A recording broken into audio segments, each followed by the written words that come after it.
Salut tout le monde. Bon, on est le 4 avril, ça fait bientôt 3 semaines qu'on est en confinement. Je remercie tous les parapentistes qui jouent le jeu, qui ont compris que ça sert à rien d'essayer de forcer et de faire du parapente en scred. Bref, c'est pas le sujet de la vidéo, je suis pas là pour faire le flic. Aujourd'hui, et après ces 3 semaines, j'ai fait le tour de tous les jeux vidéo que j'avais. J'ai fait le tour de tous les films et toutes les séries que j'avais. Et donc je m'étais dit qu'il était temps de se remuer un peu et de se sortir les doigts pour vous faire une petite vidéo, un petit peu de contenu, et après réflexion, en vous demandant un petit peu votre avis. Je me suis dit que le plus intéressant, ce serait sûrement d'inviter d'autres parapentistes pour en parler avec moi, vu qu'on est tous vachement dispo en ce moment, même si on est coincé chez nous. Rien ne nous empêche de nous faire un petit coup de fil pour pouvoir échanger et raconter un petit peu nos histoires et nos anecdotes. Donc j'ai contacté pas mal de monde, des mecs de YouTube, des mecs d'Instagram, etc. qui font du parapente, et j'ai eu pas mal de réponses positives, donc normalement je devrais vous faire un paquet de vidéos comme celle-ci, j'espère en tout cas, si ça vous plaît. Et le premier à m'avoir répondu, c'est Jason de la chaîne Au Fil du Vent, qui a un parcours dans le parapente, vous allez voir, qui est assez atypique, qui a une façon de pratiquer qui est assez particulière, vachement intéressante et qui change un peu de ce qu'on a l'habitude de voir. Il a plein d'anecdotes super cool. Donc on s'est appelé, il m'a raconté tout ça et j'espère que ça vous fait plaisir, que vous allez kiffer, que vous allez passer un bon moment, que ça vous aura changé un petit peu l'esprit le temps de cette vidéo. Donc je vous conseille de vous asseoir bien confortablement dans votre fauteuil, de mettre un casque sur les oreilles et de profiter de la vidéo. Pour ceux qui la découvrent et qui découvrent ma chaîne à travers celle-ci, je fais des vidéos de parapente depuis que j'ai commencé, ça va bientôt faire 1 an. Et je documente tout, je vous parle de tous les sujets, de tout ce que je traverse, que ce soit mes nouvelles expériences, mes difficultés, mes bons moments. Je vous documente tout ça en vidéo, il y a aussi des interviews comme celle-ci. N'hésitez pas à vous abonner, n'hésitez pas à liker la vidéo, à commenter, à nous poser des questions, à poser des questions à Jason en commentaire. Et puis vous retrouvez évidemment toutes les informations qui correspondent à sa chaîne en description. Il y aura sa chaîne YouTube, son Instagram, son Facebook, toutes les infos. J'en profite aussi, je compte faire une vidéo FAQ. Donc les vidéos FAQ, si vous ne connaissez pas, c'est la foire aux questions, où vous pouvez poser toutes vos questions. Donc n'hésitez pas, c'est le moment, vu qu'on a du temps. Mettez toutes les questions que vous pouvez avoir en commentaire. Si vous ne faites pas encore de parapente, par exemple, c'est le moment, je vais répondre à toutes les questions que j'ai eues là-dessus. Je vous avais fait un petit sondage sur Instagram, allez me rejoindre sur Instagram, allez voir ça. C'est beaucoup plus simple pour qu'on échange entre nous. Et puis c'est en direct, ça me permet moi de vous répondre assez facilement et directement. Et mettez-moi donc toutes les questions que vous pouvez avoir en commentaire sur le parapente, sur moi si ça vous intéresse, comme ça je me livrerai un peu plus s'il y a des choses qui peuvent vous intéresser. Dans tous les cas, je vous souhaite une bonne vidéo, profitez bien, j'espère que vous allez prendre autant de plaisir que moi j'en ai eu pendant cette conversation avec Jason. Et puis on se voit très vite, à plus. Salut, moi c'est Jules. Chaque semaine, je vais partager avec toi mes aventures et mes expériences en parapente. Tu peux t'attendre à des interviews, des analyses de vol, le plein d'actu et bien plus encore. Alors abonne-toi et bienvenue dans mon aventure.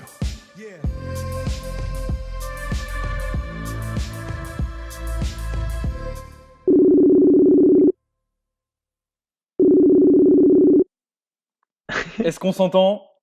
C'est qu'on s'entend, c'est la bonne. Ça marche. Comment ça va? Plutôt bien, et toi? Attends, Ça je va te mets en nickel. plein écran quand même. Alors attends, là tu me fais une surprise, faut qu'on parle d'un J'espère truc tout de suite. Qu'est-ce qu'il se passe avec cette tête? Je sais pas, avant on était schizophrène et puis maintenant on va mieux. Et c'est voulu, c'est voulu. Oui, j'imagine. Tu t'es fait un petit délire confinement, tu t'es dit bon c'est le moment, je fais un côté et puis l'autre? Ah non, non, c'était avant. Ouais, C'est c'était vrai? avant. J'ai quitté mon boulot, j'ai quitté la ville et puis sur la route, avant d'arriver une demi-heure chez mes parents, sous un lampadaire de ville, j'ai pris la tondeuse et Et ils en ont pensé quoi? ma mère a crié et mon père a fait oh putain, c'est quoi ce bordel? Parfait. Bon, bah écoute, ça fait plaisir de te Donc, recevoir, c'est cool. Ça va être l'épisode 1 de cette petite série à venir. Donc il y aura sûrement des petits tests, des petits ratés, des petits trucs. Faudra pas nous en vouloir pour cette ouais, je suis. vidéo-là. Dans tous les cas, est-ce que tu veux te présenter rapidement? Je pense que de toute manière, tous les gens qui vont voir cette vidéo te connaissent déjà dans l'univers parapente. Mais est-ce que tu veux refaire un petit point sur qui tu es, ce que tu fais, etc. Waouh, qui je suis, ouais, ça peut être un petit peu long, mais dans l'univers du parapente, j'ai commencé ça il y a maintenant, je crois que la date est tombée, ça fait 4 ans que j'ai commencé. Ok. J'étais sur un premier périple où j'étais parti à l'âge de 19 ans, à pied, sans argent, avec un ami que j'ai rencontré sur le jeu vidéo. Mhm. Et puis en ayant mis fin à ce périple-là, je voulais rentrer chez mes parents et j'étais pris en stop par les parapentistes. Là où tout a commencé, ils m'ont dit qu'ils pouvaient voler avec leur matos et je me pétais les genoux à chaque fois que je descendais d'une montagne. Et là, ils m'ont fait comprendre qu'en fait, on pouvait voler avec son matos. Et là, ça a fait tilt dans ma tête. Ok. Et surtout, ils m'ont expliqué un truc qu'on n'explique pas forcément à tout le monde, c'est que c'est pas si inaccessible que ça. Et du coup, je m'y suis intéressé. Donc, quand je suis rentré, ben, j'ai appris le parapente au bout du. Donc, je suis parti dans les Pyrénées, vers le pic du Midi de Bigorre, et au bout du 5e vol, donc au bout d'une semaine de stage, je suis allé acheter mon matos. J'ai volé une 6e fois avec l'école et qui m'a dit oh ça va, t'es pas trop con, essaye de te démerder tout seul. Et donc là je suis resté 2 semaines. Le matin très tôt, je montais la montagne, je faisais tous mes petits vols rando et puis tu sais avec très peu de conditions météo. Et l'après-midi, par contre, je faisais 3-4 heures, si c'était pas plus, de gonflage à fond les ballons. Et de ça est né le projet donc au fil du vent où j'ai décidé de partir donc cette fois-ci à pied, sans argent, en stop et avec mon parapente pour continuer en fait le périple initial. Donc là-dessus j'ai rencontré quelqu'un qui est maintenant mon ex qui est Prisca, qui s'est mise aussi au parapente à peu près dans la même foulée. Et du coup, j'ai contacté plein d'écoles en disant bon ben voilà, j'ai pas une thune, comme tout bon parapentiste. Mais par contre, je vais faire plein de choses avec mes mains et je suis prêt à prêter main forte contre un endroit où apprendre le parapente. Et du coup, j'ai une école qui s'appelle Parapente Puy-Marie, qui se trouve exactement dans le Cantal, près du Puy-Marie, qui m'a dit bah écoute, si tu veux, tu viens, tu fais des navettes et nous on t'amène avec nous, on t'amène voler. Du coup, j'ai passé 4 mois là-bas, j'ai fait mes 100 vols en tout là-bas, et après, je suis parti avec Prisca sur la route, donc ça a duré 1 an en tout. Voilà le petit résumé. Aujourd'hui, si on veut parler d'âge, je vais faire les présentations habituelles, j'ai 25 ans. Et par rapport à tes projets futurs, ça donne quoi par rapport à YouTube, par rapport au parapente, toutes ces choses-là? T'as encore des choses qui sont à venir? Ouais, il y a pas mal de choses qui sont à venir. Donc là, comme je t'ai dit, il n'y a pas si longtemps que ça, je te disais, je suis en plein montage, donc j'ai 4000 vidéos à trier, donc j'aurai sûrement du contenu à apporter à cette vidéo. J'ai pour projet du coup de faire un film, donc ce qui est pas mal dur, qui va être de rassembler les 1 an de périple. Donc j'ai 70 heures de vidéos à traiter pour le passer en moins d'1 heure, donc ça va être assez marrant. Donc présenter ce film à la Coupe Picard, et après j'aime partir, donc ça on verra, puis si Monsieur Corona a bien voulu partir, lui aussi, partir à la rencontre du monde, donc pas pour dire je vais faire un tour du monde, mais je vais vivre à travers le monde. C'est encore assez flou de la manière dont ça va se préparer parce que j'aimerais partir avec un véhicule ou en tout cas une maison ambulante qui me permettrait de stocker parapente, nourriture et surtout y aller avec ma copine, donc que j'ai rencontré sur le Tour de France, et partir à travers le monde comme ça, donc peut-être en van, peut-être en camping-car. Il y aurait peut-être une idée aussi de partir avec une roulotte avec des chevaux, donc tout ça que je fabriquerai. Et donc ça, si ça se fait, si le projet va au bout, ce sera sur YouTube, tu vas tout documenter, on va faire des vidéos, tout ça. Ouais, alors oui, voilà, l'idée, moi c'est vraiment quelque chose que j'aimerais, c'est partager un petit peu toute cette fougue et toute cette énergie avec les gens, et puis c'est quelque chose que j'aime énormément, donc faire vivre la chaîne YouTube, puis je pense qu'on sait tous les deux le temps que ça prend, donc et peut-être finir par en vivre, mais ça c'est encore autre chose, en tout cas que ça va permettre de... On l'a tous dans le coin de la tête, ça c'est sûr, mais c'est vrai que c'est un projet de long terme, ça. Voilà. Et après, j'ai encore d'autres projets, mais tout ça sera partagé en fait au fur et à mesure, c'est sur ma chaîne YouTube. De toute manière, toi, tu es actif sur YouTube, Instagram, Facebook, le truc classique. C'est ça. Ça, je mettrai tout, pour ceux qui regardent la vidéo, c'est tout en description, ils pourront tout retrouver dessus, pour te suivre, voir tes vidéos passer, pour un peu plus connaître ton parcours s'ils ne le connaissent pas déjà, et puis te suivre sur la suite, quoi. Bon, maintenant, par rapport à notre sujet de la semaine, du jour, de peu importe de ce coronavirus, c'est j'avais l'envie, moi, de divertir un petit peu les gens, donc je leur ai déjà tout expliqué en amont de ce qu'ils voient là maintenant. Mais l'idée, je te réserve quelques surprises, mais en tout cas, le pitch de base, c'est que tu nous racontes un meilleur souvenir, ton meilleur souvenir, ou un ou deux en parapente, le pire souvenir, ou un des pires souvenirs. Alors, le pire souvenir, moi, tu verras, si je dois t'en parler, il n'y a pas eu de sketch, je me suis pas encore mis de sketch en parapente, c'est juste par exemple des mauvaises sensations ou des galères ou peu importe, ça n'a pas besoin d'être un drame, tu vois, le truc, voilà quoi. Et puis après, 2-3 anecdotes, 2-3 trucs marrants que tu aurais à raconter potentiellement. Moi, les pires moments, c'est un peu peut-être ce qui peut être la frustration, la déception en fait que tu as quand tu es en l'air. C'est parce que sur la route, en fait, moi je suis parti quand même avec une certaine autonomie et je portais 25 kilos par jour. Et disons que quand tu te loupes un vol, c'est pas la même chose que quand tu as pris ta petite voiture et qu'on t'a fait une navette et qu'on t'a déposé, y retourner. Donc il m'est arrivé des situations où donc ça fait partie des plus beaux vols justement, et aussi des plus grandes frustrations qu'il peut y avoir pendant les vols. J'étais à Génos. L'idée c'est que sur mon périple, je suis parti donc du Cantal, d'accord, et je suis descendu par Biarritz, Perpignan, un truc du style. Et l'idée était de faire tout après de la traversée des Pyrénées d'est en ouest.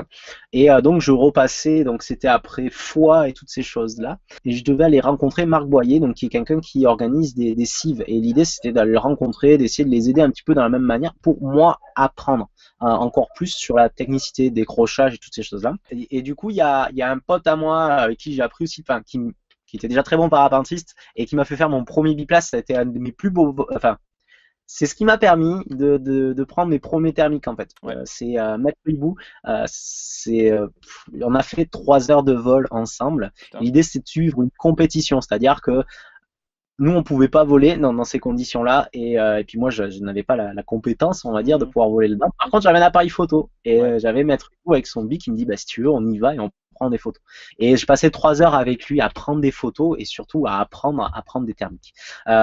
Donc ça a été superbe. Et il m'a fait rencontrer, oui, quelqu'un à Annecy qui, lui, organise des cives et qui m'a embarqué dans le camion en mode, allez, vas-y, mets le harnais, tu pars avec nous et puis je te permets de faire une journée de cive comme ça, quoi. Okay. Donc ça a été super. Et oui, j'ai fait mon tout premier cive sous une aile en C. Ça aussi, ça a été pas mal. Je passais pour la première fois sous une aile en C, sachant que j'ai fait tout mon voyage sur une petite B, hein, qui est la Leaf Flight. Okay. Et là, je passais sous la Tasca de Super. Parce que bon, tu dois le savoir, je suis Super est mon partenaire. Et le souci que j'avais, c'est que je pouvais pas faire le cive sous ma Leaf Flight parce que pour pouvoir voler et être dans le PTV, il fallait que j'ai mes 20 kg de matos pour être correctement dans le PTV. Sinon, j'étais largement, enfin j'étais un petit peu en dessous, ça pouvait être dangereux en incident de vol. Du coup ils m'ont dit on a une aile pour toi, mais ça va peut-être te changer, on a celle-ci. Donc ils m'ont filé cette aile en C là, la Tasca méga allongée. J'ai fait mes premiers wing over à être au-dessus de l'aile, mes premiers, Et là t'avais combien de vols à ce moment-là? C'était à la fin du tour, donc je devais être à 500, 600. Ah oui, d'accord, ouais, t'avais quand même déjà de la bouteille, quoi. Ouais, j'avais vraiment pas mal volé. C'était pas en découverte de parapente, t'étais déjà, voilà. Non, mais par contre, j'étais en découverte de ça, et puis de dire, tu sais pas, j'étais jamais parti en autoroute parce que j'avais toujours réussi à me sortir des sketchs avant que ces choses-là arrivent, et te retrouver sous une aile sous laquelle t'as jamais volé, qui fait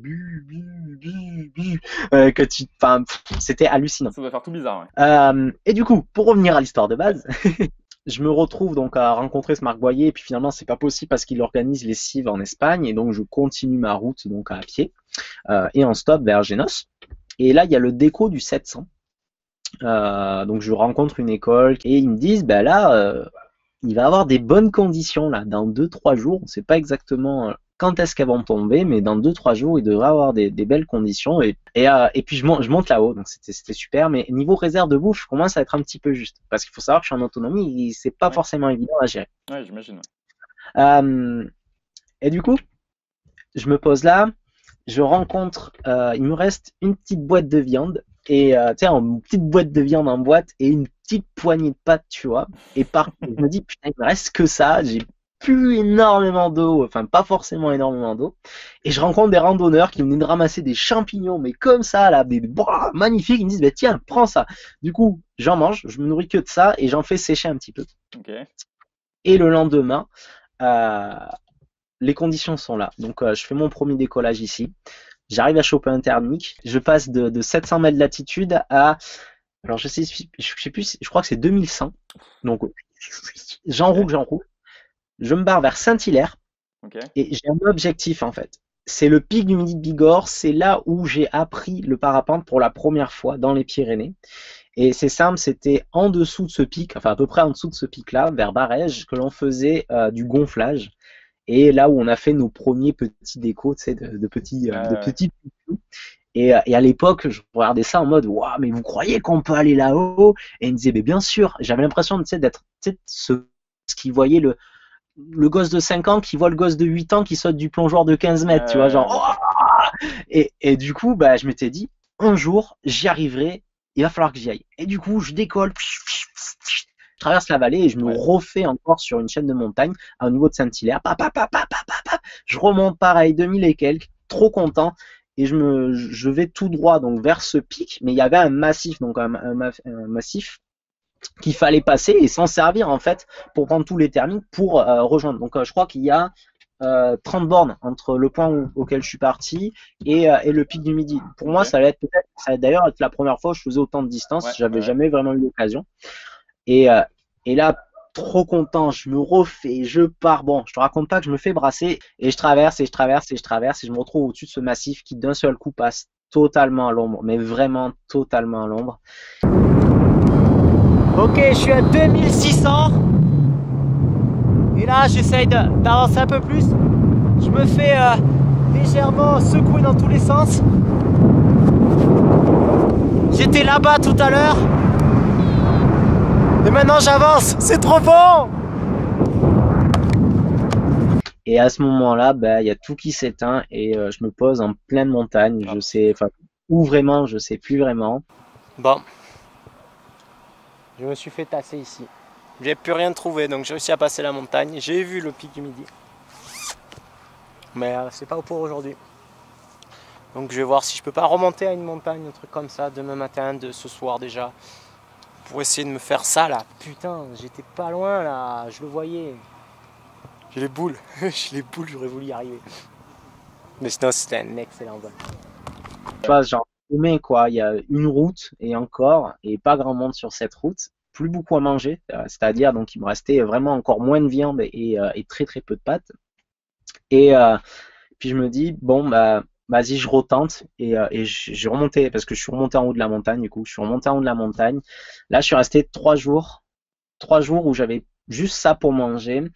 Et surtout, plus de batterie, donc plus moyen de voir la météo. Donc les derniers pourcentages de batterie sur mon téléphone ont été pour regarder quand est-ce qu'il pourrait y avoir une fenêtre. Et donc j'arrive là-haut et puis bien sûr je vois le pic depuis là. J'ai passé 3 jours à récupérer donc l'eau pluviale, l'eau qui ruisselait sur ma tente. J'ai rencontré des randonneurs qui m'ont donné des Babybel. Et tu sais, t'es content parce que à ce moment-là, t'es tout seul. Ton bouquin, tu as fini de le lire, tu n'as plus de batterie sur ton téléphone, et du coup, on me file des Babybel. J'ai passé des jours à faire des petits dessins animés. J'ai trouvé une occupation. On m'a donné des fromages sur la route, juste avant de camper ici. Il y a de la cire autour. Du coup, je fais plein de petits trucs avec. Et je m'amuse même à faire des petits films d'animation. Parce que j'ai beaucoup de batterie sur le caméscope. Et donc je me retrouve là à plus avoir à manger, donc plus rien, à bouffer des sauterelles. Donc pour la première fois, ce qui était assez marrant, c'est que 3 jours avant, je disais donc à Apolline, qui est ma copine actuelle, donc je l'avais rencontrée avant ça, je dis j'ai jamais mangé d'insectes, mais c'est vraiment un truc qui pourrait me plaire, mais c'est juste que j'ai toujours pas eu l'occasion. Et bien là, bam, 3 jours après, j'avais plus rien à bouffer, il y avait des sauterelles partout, et me voilà en train de bouffer des sauterelles. Ça n'a pas forcément de goût, j'invite là, vraiment comme les ça, gens à... Tu les as chopés dans l'herbe et puis feu flamme quoi. Ouais, dans l'herbe et puis dans une casserole. Alors peut-être un peu comme un barbare. Bon, ça cuit vite. Hein. Et ça cuit assez vite. Et les nuits ont été très longues là-haut. Et donc j'ai eu beaucoup de frustration de me dire ouais, j'ai pas réussi, ouais, j'ai mal calculé. Et là, tu revois tout ton vol à dire putain, j'aurais dû peut-être faire ça, puis peut-être plus s'attendre ici. Mais en fait, c'est comme ça, je pense qu'on apprend en parapente, c'est en faisant énormément d'erreurs. Bon, tant qu'elles sont pas trop graves. Et voilà, donc j'ai passé autant de temps là-haut à me peler parce que j'avais pas assez d'aliments et assez de calories à cramer pour avoir chaud la nuit. Donc j'ai passé des nuits à réfléchir à pas mal de choses. Et au bout de ces 3 jours, il y a une petite fenêtre météo qui s'est ouverte. Et là, j'étais là, mais bingo, allez, c'est bon. Je me mets sur la face la plus ensoleillée et je repars et je vais faire ce pic. Non mais regardez-moi cette vue, 2837 mètres. Objectif atteint, le pic du Midi.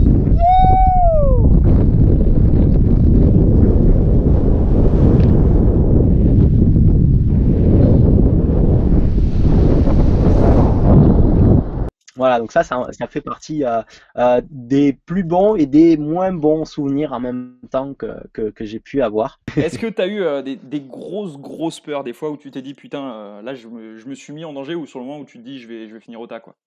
J'ai eu un sketch une fois qui quelque part est assez marrant, enfin un sketch. Mais ça, ça fait partie aussi des belles anecdotes Mhm. où justement j'avais passé, je crois, 3 ou 4 jours à La Rune. Donc c'est une montagne dans le Pays Basque. Et mon but était de rejoindre la côte. Donc je fais un petit vol, je me pose, donc ça passe assez rapidement. Ça n'a pas été un vol extraordinaire, même si c'était l'aboutissement de pas mal de jours et enfin sans bouger, c'était vraiment superbe. Et je me retrouve en fait enfin sur la côte. Et je sais pas comment dire, c'est un peu comme j'étais un peu comme une vache qui avait passé l'hiver dans les étables et qui revoyait la prairie, tu vois. Ouais. Et je me dis, ouais, bon, faire mon premier vol sur la côte. J'avais jamais volé sur la côte et je me ramène donc à un décollage. Et là, il y a plein de gens, donc je pose plein de questions et ces gens me répondent et ils me demandent, mais est-ce que tu as signé la charte? Est-ce que tu as payé pour l'association? Là, quoi, hein, on m'avait dit de faire attention parce qu'il y avait des aires aériennes, il y avait aussi des centrales nucléaires au bord, etc. Et je fais non, pas du tout. En fait, c'est simple, on est sur un couloir aérien et entre ce pylône-là et ce pylône-là, on n'a pas le droit de les dépasser. Et en fait, pour être sûr que tout le monde respecte ces règles, on leur fait signer un papier puis on leur fait une adhésion à vie, genre 10 €. Donc honnêtement, c'est que dalle. Là, je fais, moi, le truc, c'est que je voyage sans argent. Donc vous signez un truc à 10 balles, c'est un peu pas possible. Puis on dit, franchement, vas-y, let's go, on te fait confiance, tu fais pas le compte, tu dépasses pas. Donc moi, je suis tout content, je vais pouvoir y aller, parce qu'il y avait une règle, c'était que quand quelqu'un commençait à voler, il appelait la tour de contrôle, les vols étaient autorisés ou non. S'ils étaient autorisés, on commençait, et après, quand il n'y avait plus personne, il rappelait la tour de contrôle pour dire c'est bon, il n'y a plus personne en l'air. Ouais, d'accord, bien encadré, quoi, vraiment le truc. Voilà. Et du coup, moi, comme un gosse, je me retrouve là, j'avais pas volé, mais parce que, donc je descends de la Rune, mais il y a quand même deux semaines qui passent avant que j'arrive à ce spot-là. Du coup, je rêvais de suspendre la nuit et tout, tellement j'avais envie. Je commence à décoller, donc c'est la première fois que je décolle en bord de fenêtre et tout. Enfin bon, c'était tout nouveau pour moi. Je m'amuse et je fais pour la première fois du waga, aller chercher le bord des buissons, le bord des chemins, c'était fabuleux. Et en fait, il y avait des buissons qui faisaient quoi, 1 mètre et tout. Enfin, mais j'avais vraiment une grosse marge. Et, je m'amuse, je fais mes premiers waga, mes premiers trucs où je frôle vraiment le sol. C'est bon. Merci les gars. Ouh le trou.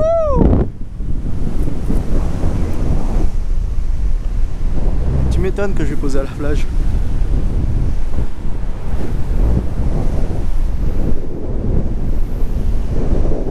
Et il y a une zone un petit peu à plat où il y avait un banc en fait. Et sur ce banc, il y avait une jeune demoiselle. Voilà, une belle petite blonde là, et puis pareil, j'étais un peu comme une vache qui retrouvait les prairies. Et puis elle me parle en plus. Donc, qu'est-ce que tu veux faire de mieux? Et du coup, je me mets à côté d'elle en volant, presque en vol stationnaire, et puis tu sais, je fais l'ascenseur là. Tu freines sur la. Puis je parle, et puis je parle, et puis je parle. J'étais super content. On finit par décider, moi, elle me raconte qu'elle est posée un peu plus bas sur la plage et si je veux la retrouver après avoir volé, je peux y aller. Wouh! Allez, trop bien. Donc je continue, je fais un petit peu mes wagas en mode, allez, je la rejoins juste après, je vais me poser quoi.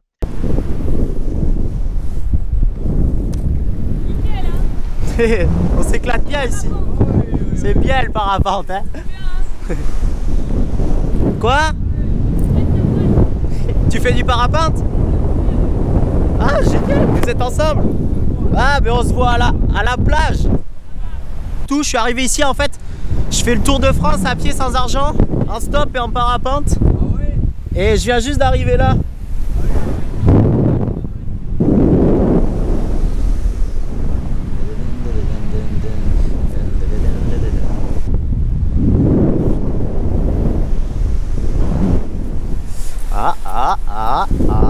Ça va toucher. Non. Je fais un aller, un retour.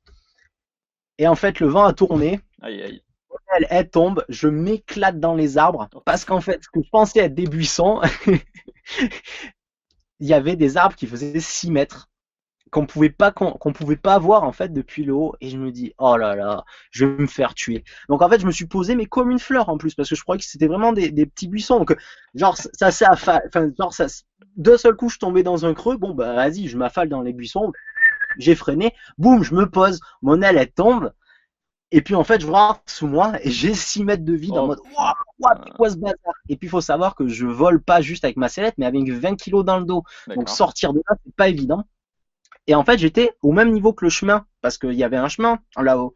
Et j'ai un mec qui me dit, bah, si tu veux, je t'aide et tout. Donc, j'arrive à lui balancer ma sellette, ma GoPro, tout ce que j'avais. Et là, j'ai un des mecs qui m'avait autorisé à voler qui vient me voir. Et dans ma tête, j'étais, ah, mais les mecs, ils m'ont autorisé à voler. Mais c'est sûr, ils vont me dégommer. Genre, mais putain, espèce de gros naze et tout. Il me dit, est-ce que tu veux que j'aille chercher une perche? Donc, déjà, il me demande si ça va. Il me demande s'il veut que j'aille. Je fais, bon, ben, pourquoi pas? Il va chercher une perche, et puis quand il revient, je lui dis, mais je pensais que vous alliez complètement m'allumer. Il me dit, ben non, on s'est déjà tous foutus ici dans les arbres. Voilà, donc c'était. Et puis bon, bien sûr, mademoiselle la petite blonde, dont je connais pas le nom, je l'ai jamais revue. J'ai passé avec eux 3 heures à démêler mon aile. J'avais juste une suspente de pété, une suspente haute, et j'ai appris à faire mes premières épissures. Donc Reaper m'avait envoyé une aiguille de la suspente et du fil, et j'ai fait mes premières épissures. Donc voilà la petite anecdote assez sympathique de mon arrivée sur la côte. Ça c'est bon ça. J'ai hâte, tu vois, de découvrir, parce que moi dans mon parcours, j'en suis là, je dois en être à 160, 170 vols, un truc comme ça. Et j'ai pas encore eu justement tous ces trucs de Waga. C'est vraiment le parapente qui me fait envie, tu vois. Et j'ai une hâte d'arriver à faire ça, mon pauvre. Ouais, pas forcément le cross, mais vraiment le vol. Ouais, vraiment le vol de proximité où justement, exactement ce que tu viens de décrire en fait. Tu joues avec les trucs et tu frôles, tu redécolles. C'est ce que je préfère, c'est aussi un petit peu qui peut être vite fait le plus dangereux, mais c'est ce que je recherche le plus. Les posées 3-6 où t'as la moitié de la sellette qui pose là, c'est des super sensations. La côte, ça a été les meilleurs vols. Ouais. Ça fait partie des meilleurs vols où je me retrouvais vraiment à frôler le sable, à être en sustentation sur un poteau, des choses comme ça. C'est vraiment quelque chose de magique, et c'est les choses que je préfère dans le parapente. Le cross m'intéresse pas forcément en fait, ça me gonfle vite fait parce que j'ai très souvent vite envie de pisser. Voilà le plus gros facteur. Après l'agro m'intéresse beaucoup. Ouais. Mais je m'y mets de plus en plus. Mais c'est vraiment ce vol de proximité, cette approche, le fait d'être un oiseau en fait, voilà, c'est ça. Avec les pieds, de jouer, ça demande vraiment une bonne finesse. J'aime beaucoup. Je suis complètement d'accord avec toi. Mais beaucoup de gens ont critiqué ça, mais en fait, il faut juste être capable de prendre le niveau de la personne et comprendre que lui est déjà capable de faire. Ça ne veut pas dire qu'il faut que tout le monde le fasse. Moi, je me suis permis des choses que je m'étais pas permis avant, même si je voulais les faire avant, et je me suis dit, ben non, j'ai pas le niveau, je suis pas capable de comprendre tout ce qui risque de m'arriver, donc je le fais pas, et après je le fais. Je parle par exemple de mon décollage du toit de l'église de mon village. Je devais avoir 5-6 ans et je montais sur le toit de l'église de mon village, et j'y vais pour observer les hirondelles. Depuis que je suis gosse, je suis fanat d'hirondelles, les voir là. Elles sont magnifiques, et je montais sur ce toit, je m'allongeais dessus, et puis je les regardais. Et surtout, j'avais qu'une envie, c'était de courir sur ce toit et m'envoler, quoi. Donc, je me retrouve là, comme un gosse. Mes parents en bas en train de filmer. Mon père qui flippe, ma mère qui flippe. Mais quand même, ils sont contents que je réalise un de mes rêves. Et ils sont avec le caméscope. Et là, j'ai couru. Et les 4 derniers pas, je me suis dit, le prochain, si je la sens pas du tout me porter, qu'elle est pas en l'air, j'arrête. Pour avoir 5-6 mètres pour m'arrêter facile. Et boum, là, elle me porte, je la laisse passer un petit peu devant moi, là-bas, mais je l'arrête et je fais juste mon plouf et j'étais comme un gosse. Génial. Et là, voilà, c'était un rêve que j'ai pu réaliser. C'est pareil, quand je suis arrivé en bord de côte, j'ai fait une vingtaine de bornes, c'était génial. Je suis parti, première fois que je faisais ça, en fait, je suis parti de 5-6 mètres du sol. Avec un vent de travers, et puis moi j'ai essayé une première fois, pas réussi à tenir, j'avais peur, pareil, cette peur du soulevant en fait, d'être derrière une butte et d'être sous le vent que mon aile ferme, et puis quand t'avais commencé à voler, t'étais quand même à 5-6 mètres du sol, donc qu'elle ferme à 5-6 mètres du sol, c'est pas drôle avec des graviers en dessous, enfin des pavés.